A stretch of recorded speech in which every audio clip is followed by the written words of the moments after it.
Today's training video is about cargo securement, more specifically the greasy bars that we haul from Eaton Steel. All securement is important, but all securement can be different depending on what you're hauling. So today we're going to illustrate how we can properly secure a load of greasy bars. You can see the grease on the floor. We also have an example of the telescoping bars coming out of the banding. This comes from movement, and this can happen very easily in a quick stop on the road.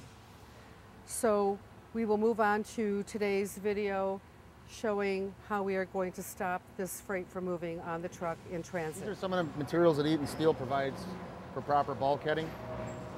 This is also another hardwood bulkhead that we're going to be using today.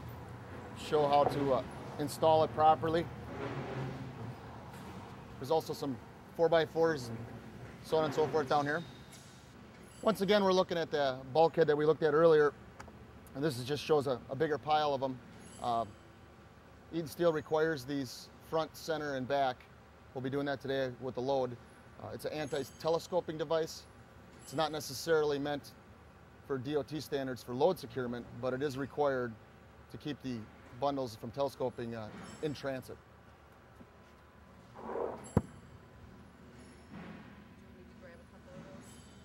The particular trailer I'll be using today is an all aluminum trailer.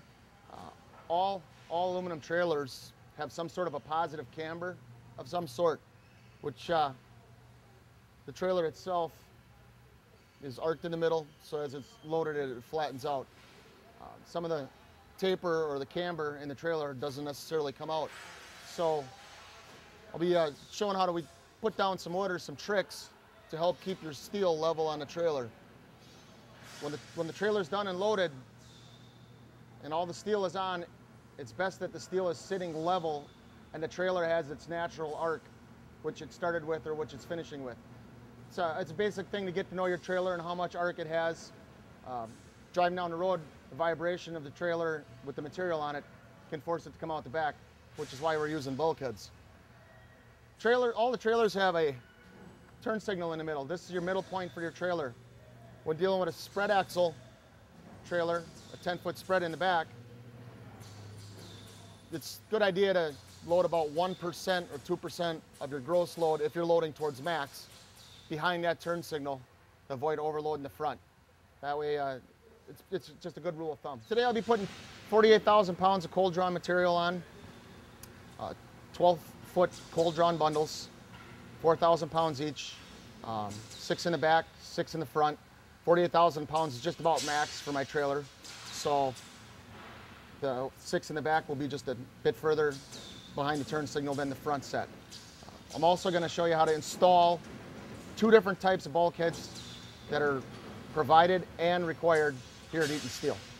So what I'm erecting here is a bulkhead that one of them that you'll see used here at Eaton. Some drivers use. This is a accepted bulkhead. On this side, I'm going to show you the way to use it inside of a side kit trailer. And on this side is the way I would chain it for on an open flatbed. So you get a feel to use this bulkhead system in either application.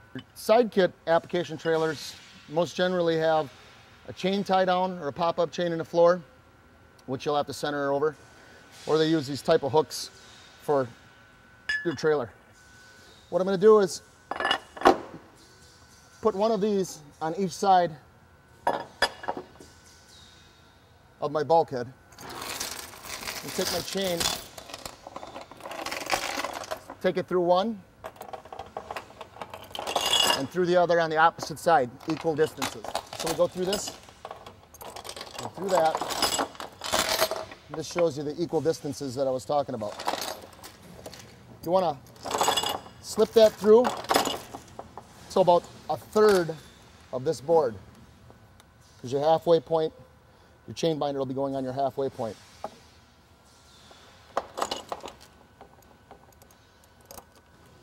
Lay your hook even on top. Let your chain lay over to keep everything from falling apart. And then we'll go to the other side.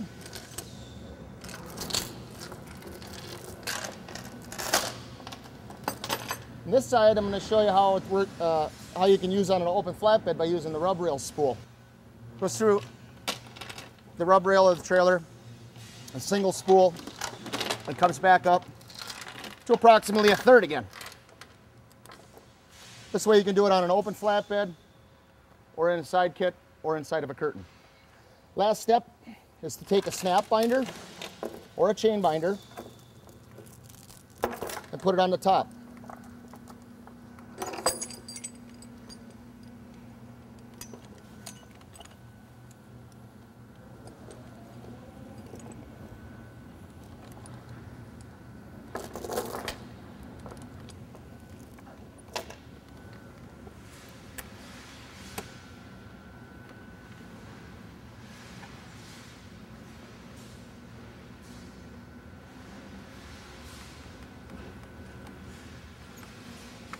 As this tightens down,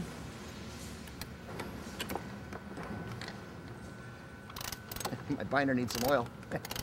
As this tightens down, what you're doing is pulling in tight on both sides at equal distances and down on the top at this point and this point.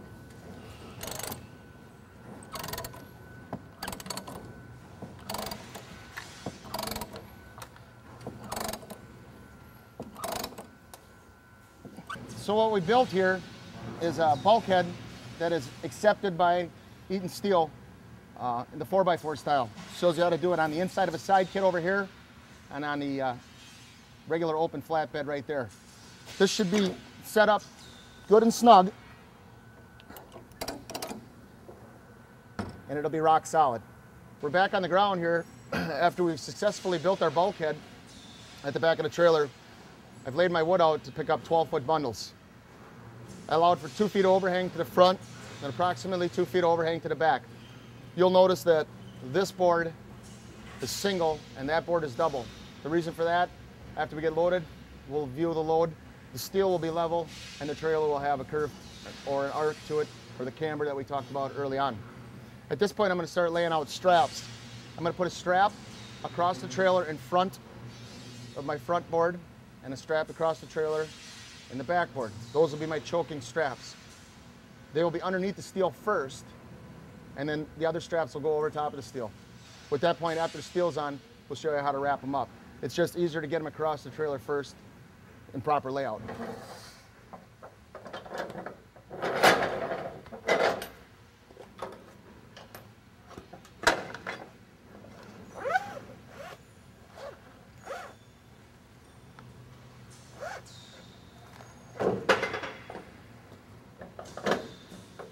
This strap is going to need a lot of slack. It's got to go all the way around the steel twice. That's part of the choke strap.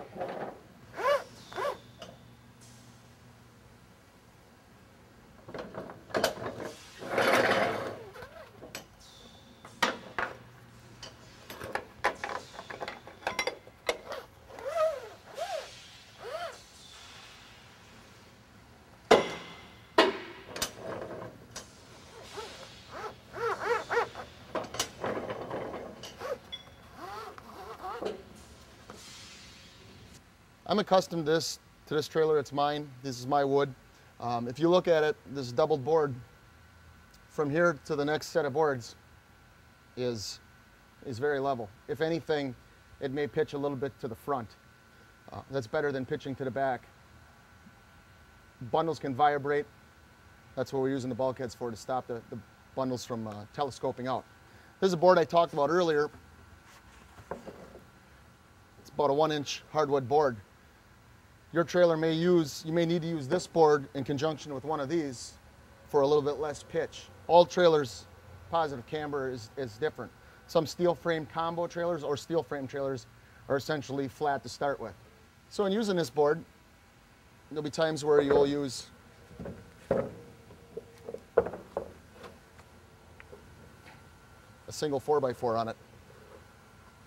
There'll be times where you're loading something longer than 12 feet, 16 or 20 foot, requires 3 pieces of lumber underneath, one in the center, when this board here will come in handy when choosing to double up your rear wood.